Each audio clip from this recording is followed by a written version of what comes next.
పరిశుద్ధ గ్రంథం నుండి ఆదికాండము 8వ అధ్యాయం చదువుకుందాం. దేవుడు నోవహును అతడితో కూడా ఓడలోనున్న సమస్త జంతువులను సమస్త పశువులను జ్ఞాపకం చేసుకొనెను. దేవుడు భూమి మీద వాయువు విసరునట్లు చేయుట వలన నీళ్లు తగ్గిపోయెను. అగాధ జలముల ఊటలను ఆకాశపు తూములను మూయబడెను. ఆకాశం నుండి కురియుచున్న ప్రచండ వర్షము నిలిచిపోయెను. అప్పుడు నీళ్లు భూమి మీద నుండి క్రమక్రమముగా తీసిపోచుండెను. 180 దినములైన తరువాత నీళ్లు తగ్గిపోగా 7వ నెల 17వ దినమున ఓడ అరారాతు కొండల మీద నిలిచెను. నీళ్లు 10వ నెల వరకు క్రమముగా తగ్గుతూ వచ్చెను. 10వ నెల మొదటి దినమున కొండల శిఖరములు కనపడెను. 40 దినములైన తరువాత నోవహు తాను చేసిన ఓడ కిటికీ తీసి ఒక కాకిని వెలుపలకి విడిచెను. అది బయటికి వెళ్ళి భూమి మీద నుండి నీళ్లు ఇంకిపోవు వరకు ఇటు అటు తిరుగుచుండెను. మరియు నీళ్లు నేల మీద నుండి తగ్గినవో లేదో చూచుటకు అతడు తన యొద్ద నుండి నల్ల పావురం ఒకటి వెలుపలికి పోవిడిచెను.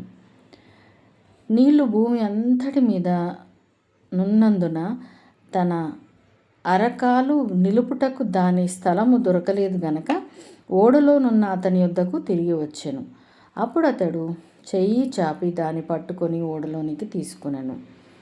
అతడు మరి 7 దినములు తాలి మరలా ఆ నల్ల పావురంను ఓడలో నుండి వెలుపలికి విడిచెను. సాయంకాలంన అది అతని యొద్ద నుండి వచ్చినప్పుడు త్రుంచబడిన ఓలీవ చెట్టు ఆకు దాని నోట నుండెను గనుక నీళ్లు భూమి మీద నుండి తగ్గిపోయేనని నోవహునకు తెలిసెను.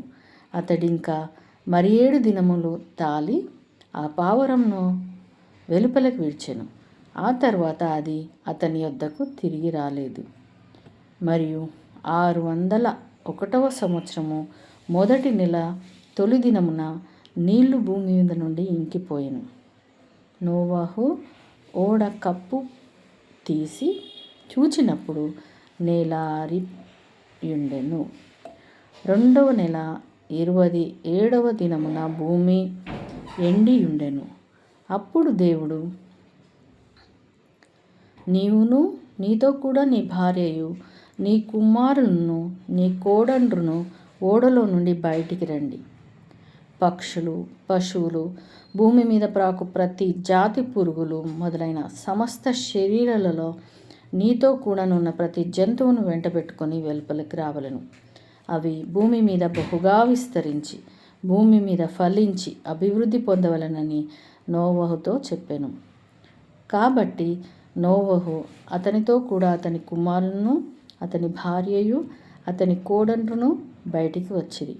ప్రతి జంతువును ప్రాకు ప్రతి పురుగును ప్రతి పిట్టయు భూమి మీద సంచరించినవన్నీ వాటి వాటి జాతుల చొప్పున ఆ ఓడలో నుండి బయటికి వచ్చెను. అప్పుడు నోవహు యెహోవాకు బలిపీఠము కట్టి పవిత్ర పశువులన్నిటిలోనూ పవిత్ర పక్షులన్నిటిలోనూ కొన్ని తీసుకొని ఆ పీఠము మీద దహన బలి అర్పించెను. అప్పుడు యెహోవా ఇంపైన సువాసనను ఆఘ్రానించి ఇక మీదట నరులను బట్టి భూమిని మరలా శపించెను. ఎందుకనగా నరుల హృదయాలోచన వారి బాల్యము నుండి చెడ్డది. నేనిప్పుడు చేసిన ప్రకారముగా ఇకను సమస్త జీవులను సంహరింపను. భూమి నిలిచియున్నంత వరకు వేదకాలమును కోతకాలమును శీతోష్ణములను వేసవి శీతకాలములను రాత్రింబగళ్ళను ఉండక మానవని తన హృదయంలో అనుకొనెను. దేవుడు తన పరిశుద్ధ వాక్యమును మన వినికిడిలో ఫలింపచేయును గాక. ఆమెన్.